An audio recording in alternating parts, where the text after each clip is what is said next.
Hello, you are watching Breaking Free Speech, the Breaking Free Skate Park podcast. This is episode 59. You know me. I know you. This episode, you're thinking this episode was going to be the history of Breaking Free Part 2, but we're going to switch it up a little bit. We're going to do a different normal episode, and then episode 60, we'll jump back in on that. Today, we're going to do a little bit of housekeeping, some just normal dissemination of information, and then we're going to talk about a situation that arose recently about people who think they are above the rules. And we're going to talk about that. But first, let's jump into the Breaking Free website, which is updated somewhat regularly. Here's your BFS calendar. Two things of note. First week of April, spring break. So April 3rd through April 7th. We'll be opening at 1 o'clock all day. Spring breaking free. Note that in your calendar. Second note, summer hours begin May 1st-ish. We might make some adjustments there, but for the most part, May 1st. Below that, we have added the Breaking Free summer calendar. So now we have a different color-coded calendar for the summer. Things to note, close at 9 instead of 10. Saturday is shortened to 10 to 7. And Sundays are only 12 to 5. And we will be closed on Tuesdays in addition to Monday. And lastly, you'll see summer camp is on this calendar. The summer camp info will be out within the next week. Week 1, June 26th. Week 2, July 10th. Week 3, July 24th. Week 4, August 7th. And, almost forgot, please note, May 22nd through May 31st, we are closed, possibly including the weekend. I'm not sure on that yet. I will be out of town. So maybe we'll be open on Saturday, maybe not. And then similarly, in August, we are closed for 1 week there as well. And that's it for housekeeping. So the thing I wanted to talk to everyone about today, the story I want to tell, I think is, it's not the best story. I was kind of torn about whether or not I should tell this story and how much detail I should give into this story. But I think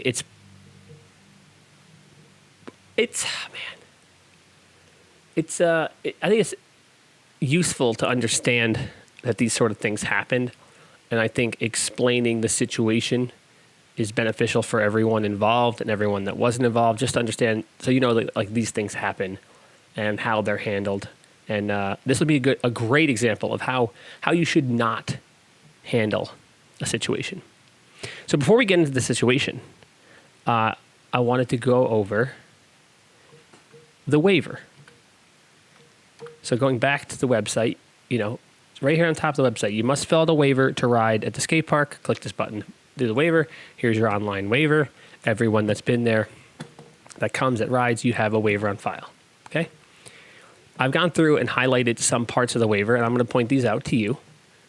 You could read them if you're on YouTube, and you'll listen to them if you're on a podcast. So right on top, this document affects your legal rights. Before signing it, you need to carefully read it all. Pretty straightforward, right? Legal stuff.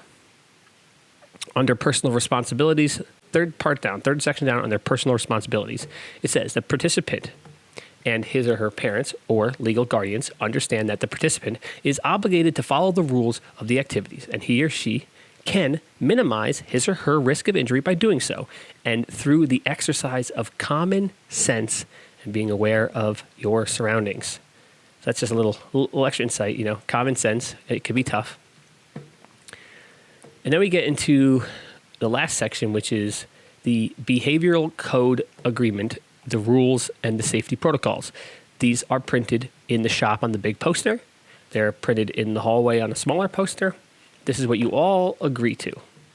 So, right here highlighted the second section, all participants are responsible for and required to wear a approved safety helmet while in the park. It must be worn in the fashion for which it was designed, including but not limited to proper condition, fit, position, strap/buckle adjustment. So, wear your helmet. And I just highlighted this one. I thought this was funny just because skating is limited to the park. It's not allowed in the parking areas, the sidewalks, the entrance, the pro shop, the staging areas, or the viewing areas. So no riding in the shop. All right. Lastly, violation of the above behavioral code will result in ejection without refund. Repeated violations will result in banning of the participant from the premise. Okay? There's your waiver. Now, I'm going to tell you the situation. So, there was only one day this entire winter that I wasn't at the skate park. I took one day off. And in fact, for the whole winter, I think I've only had, including Christmas and Thanksgiving, I've probably only had 4 or 5 days off. This is one of them. I went to Cleveland. I went and rode my bike at another park. It was awesome.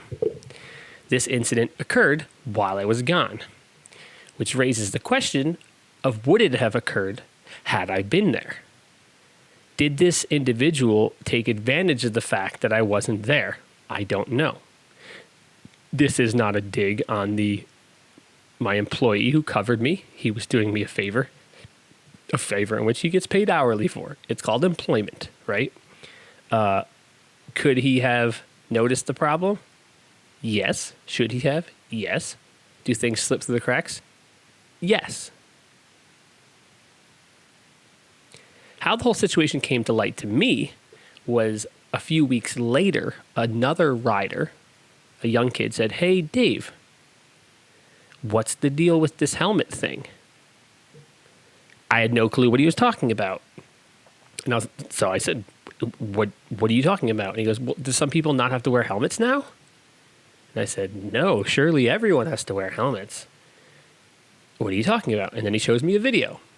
So on that Sunday that I was not here, there was a dude riding without a helmet on, and he filmed clips, and he posted them on the internet. Another thing that kind of irks me of this situation is that all my regular customers were there. They saw it happening. I know for a fact at least one rider said something to the guy, and that person reported back the guy was kind of a jerk about it. But come on, guys. If you're in the skate park and you see there's an issue, something's unsafe, someone's being unsafe, you got to come get me. We'll take care of it, right? Anyway. So the guy posts clips of him riding no helmet. So I comment on it from the Breaking Free Skate Park account, and I say, where's your helmet? That's a good way to not ever ride here again. Which is a little tongue-in-cheek. But, that's the point. Hey, buddy, what are you doing there? Little threat, hey, it's a good way to get banned, which is what I was saying, right? And this is where things just get a little weird. Not weird, but I thought for a while whether I was going to do this or not, and I decided I'm going to do it. I'm going to read basically word for word our message exchange because I think it's just, I like transparency, so I'm going to just read everything that happened, right? So, as I said, I commented, where's your helmet? It's a good way to get banned from riding here. This kid messages me, and I saw he messaged me, and I was like, oh, cool, we're going to open a dialogue. Great. He sends me a link, a video, to an Instagram video or a reel of someone else that he is accusing of riding the skate park without a helmet.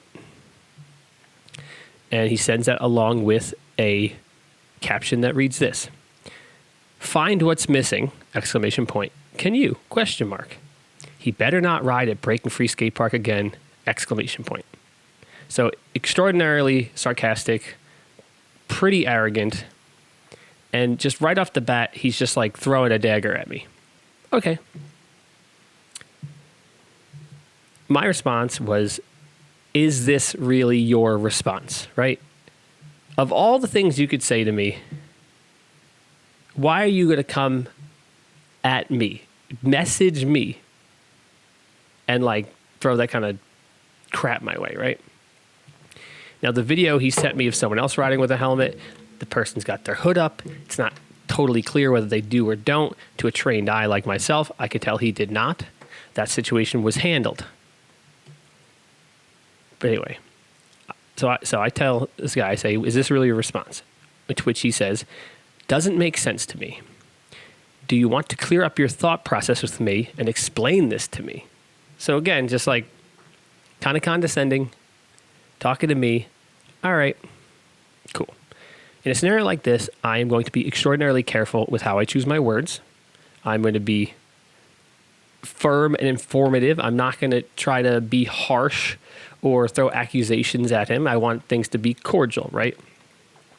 So my response is, it's not complicated. You signed a legally binding document that says, among other things, helmets are required. You agreed to this when the waiver was completed. Additionally, there are signs all over the skate park that say helmets are required at all times. People who don't respect the rules are not allowed at the skate park. Further, I say, and this is all very true, especially this past year, indoor skate parks are exceedingly rare and incredibly difficult to keep open. We pay tens of thousands of dollars in insurance coverage so that we can function. The rules and safety protocols on the waiver and the waiver itself are part of that coverage and part of those costs. Even with that, it only takes one incident for a skate park to close. Nobody is above the rules. Your actions and your subsequent comments reiterate that you think you are, in fact, above the rules, and that is not acceptable. Now, let me explain something to you. I don't know if this is a thing that exists, but it certainly could be, and it's likely to be. And I'll give you an example of where I know it does exist. I have a friend of mine, and his job, he works for an insurance company. His job is to go online and investigate people who have had claims against this insurance provider for things like disability or workman's comp, right? Or some sort of coverage. Basically, you get hurt at work or you get in an accident and you say, oh, I hurt my back, and you get paid out a settlement because you are supposedly injured and damaged, right? So then there are people that work for these companies that go on, type your name into Facebook or whatever, and they go, that's weird. This guy, is getting paid out X amount of dollars for having a bad back from the car accident we paid out for, but he was in the Adirondacks this weekend and he climbed 2 peaks. That's weird. It's basically insurance fraud, right? So it's completely plausible and actually likely that my insurance company has the same deal. I get audited every year. They check my numbers. They ask me questions. They check my attendance. They want to know skill level. They want to know the size of ramps. They want to know what's changed. They want to make sure everything's covered. There's, like I said, for the 4th time, it's very likely there's someone that works for this underwriting company who just goes around, pokes around, and checks these things. Say they go onto YouTube, Facebook, Instagram. They search Breaking Free Skate Park. Boom. They see a clip of a guy riding without a helmet. And they go, that's weird. That doesn't seem right. That seems kind of dangerous. They go in, they look at the waiver. Wow, that's one of the biggest things on here. Then it looks like I'm not enforcing the rules. Here's the thing about my general liability insurance. I had to pay it upfront and in full for the whole year. There's no payment plan. There's no refund. If say I were to get caught not enforcing my waiver or doing something that I'm obligated to be doing, and they call me and they say, that's it, you're cut off, I don't get reimbursed for the other 7 months of insurance I've already paid for. I'm just done, right? And then if I don't have general liability insurance, the skate park is closed until I do have general liability insurance. And that could take days, weeks, I don't know. Then I have to pay upfront for a whole other year of insurance. So when I say, if an incident were to happen, it's not like, oh, if you get hurt, it's like, yeah, you could get hurt, or something like this could happen. So it's a lot more complex than just, hey, follow the rules. Anyway, my next message is, we offer something special that not many places have. We believe that riders are better off here than not here. We also believe in second chances. Had you just apologized for this, we could have moved forward amicably. Unfortunately, that does not seem to be the case. So although I'm stern and saying, your actions are unacceptable, I'm saying there's still second chances, like you should have apologized, but hey, like the door's still open, like we can move forward, right? To which he replies, I'm lost on the fact that it's fine when one of your favorite customers doesn't wear a helmet, but it's a huge problem when I don't wear a helmet to film clips at your skate park, boosting the image of your skate park. I don't see an issue when I'm a paying customer who gives you essentially free advertisement. And I'm treated this way for doing something others would have done with no word. So let's break down this whole section, because this is absolutely insane. The fact that he's accusing me of letting my, quote, favorite customers just ride without helmets is absolutely insane. It's an accusation based on no evidence but one Instagram reel that he pulled up from somewhere. Weird. I'm sure if you listen to the skate park, if you listen to this podcast, you come to the skate park and you could tell me on no hands how many times you find people here riding without a helmet. I wear a helmet. When I'm at the skate park alone or with two of my friends, I wear a helmet. Those are the rules. I follow the rules. Everyone follows the rules. That's how it works. Next. The claim that he's boosting the image of the skate park is insane. I don't see how you're boosting the image of the skate park by literally advertising that you don't have to wear a helmet. Like you're not boosting anything for me. Again, and then in that same line, the essentially free advertisement is just wildly insane. Like, get off your horse. The arrogance here is just off the charts. Then he goes on to say, so what you're saying is person who will not be named is also not allowed at the skate park either. So now he's also trying to go back to that same clip and try to play this like I'm talking out of both sides of my mouth. To which I say, this isn't about anyone other than you, because the situation is about him, not this other guy. He then says to me, it's honestly mature. You turn the other way when it's someone you know personally. Again, insane. I don't let anyone break the rules. Everyone follows the rules. It's insane. Wow. So here's my reply. As I said earlier, I believe in second chances. This is like the second time I've mentioned this. I believe in second chances. I believe people are better having access to riding here than not. When situations arise, they are handled on an individual, case-by-case basis, just as this one is. The mature thing that happens most often is people apologize and we move on from it.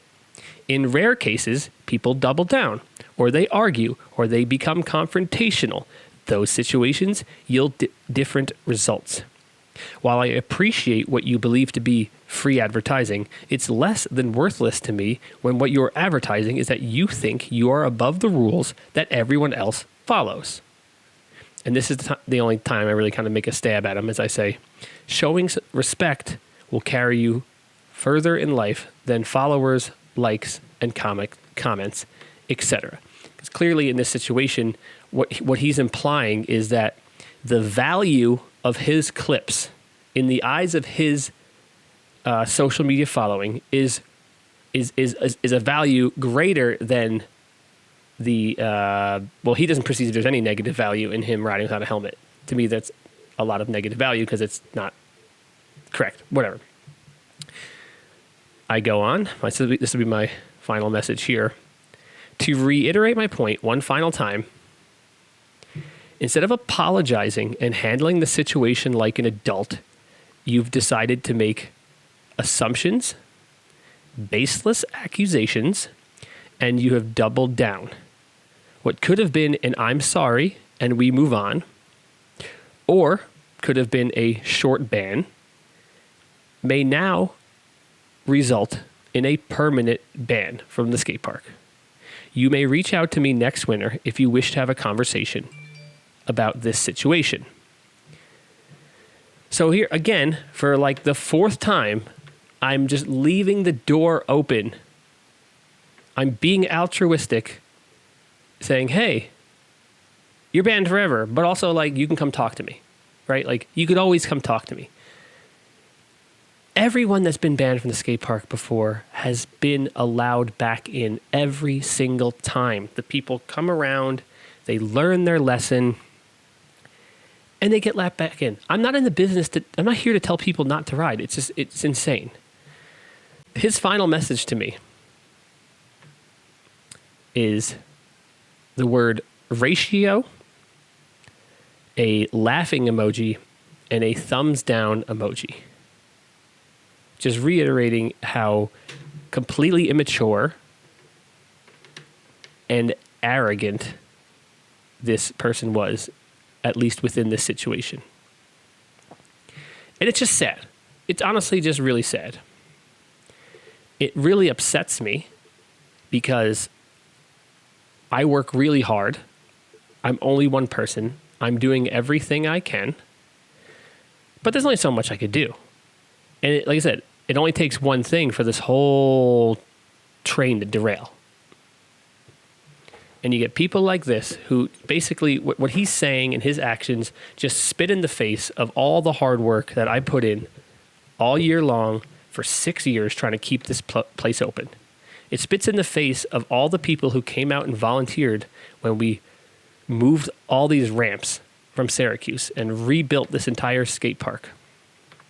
It spits in the face of every person who was a part of RASP Skate Park, or Extremes 2, or Extremes 1, or Spinners, or this whole long lineage of 30 years of skate parks in Rochester where the torch keeps getting passed on, and like it's just another iteration of the same thing, you know? It just sucks. Honestly, like I was like, maybe I shouldn't even do this podcast. I don't want to put this guy on blast because I haven't got to the worst part about this, so I'll get there in a second. But I didn't really want to put this guy on blast because I'm sure one way or another he's going to hear about this podcast, and then who knows what happens from there. But like, I want maturity, and I want to have a conversation, and I would like the person to, be able to come back and ride and enjoy the skate park because it's here for everyone. But like, it's not here for you if you don't have respect for everyone else. Like, someone has to put their foot down about that, so it's going to be me. And with that, I will tell you about the worst part about the whole situation. After his final message to me of ratio, laughing emoji, thumbs down, he blocked me on Instagram. And when you block the skate park account, the way Instagram works is it blocks every other account that's associated with my phone number. So I can't see his account from anything I had. And then he posted something. I don't know what he posted, whether it was a story or whatever, a screenshot. I don't know. But then I got inundated with messages and comments. I basically was harassed for 24 hours.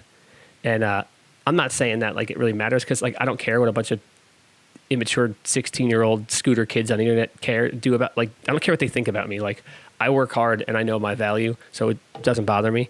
But it is really annoying when, people are sending me messages telling me stuff that I can't repeat on here because it's, young kids might listen to this podcast, like some pretty terrible messages. And they're like spamming our last couple Instagram posts with comments, free Gabe, as if he's not free. Like, he's free to do whatever he wants. He just can't come here because he's a dick. And I'm basically like trying to, you can't delete comments anymore. You have to report them and then they get removed. So like that whole night up until I went to bed, and then in the morning when I wake up, I'm just like, oh, here's another 10 comments I have to delete because this guy, put me on blast. And he thinks he's cool because he's probably, I think he had like 5,000 followers on Instagram or something. Like, that matters in real life. Newsflash, it doesn't. It doesn't at all. Get off your phone. No one in the real world cares about your Instagram followers. one day you're not going to be a scooter guy or a skater guy anymore. The whole hierarchy of how many tricks you could land and how good you are and how many comments you get in your video, those days will be over. One day you're going to have a real job. You're probably going to have a kid. And then riding becomes what it was in the beginning. It's just something you enjoy. It's something you love. It's a nice little escape from the stress of every day.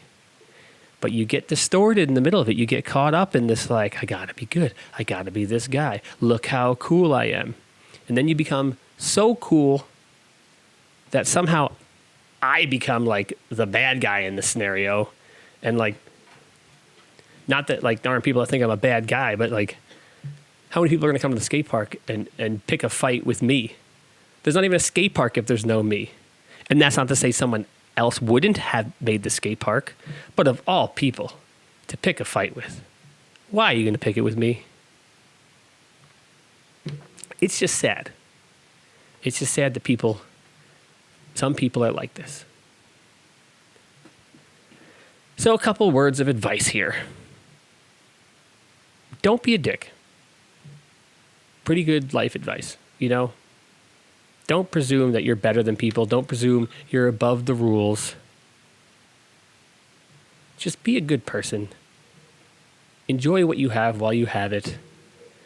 Because there's a pretty strong possibility that maybe you got one more winter of having Breaking Free around. Because if the economy doesn't turn around, it's not going to last. It's not like I don't want it to last. I'm doing everything I possibly can to make this skate park stay alive. I could do a whole podcast on all the things I'm doing to keep it alive. I didn't pay myself for about 4 months last year, and this year I'm aiming to not pay myself for about 7 because I need every freaking dollar to keep it open. So when I'm doing all of this and something like this happens, it does cut deep and it does sting. But that being said, I wish nothing but the best for that guy. You know, I hope he comes around. I hope one day we can have an adult conversation. And I hope he can enjoy breaking free just like everyone else can. Adhering to the same rules and respecting one another. Because if you can't respect the guy who built the skate park, who keeps the skate park open, then I doubt this guy respects you, the person listening to this podcast right now. So a little bit of respect is all we need, guys. It's a little bit of respect. See you at the skate park later.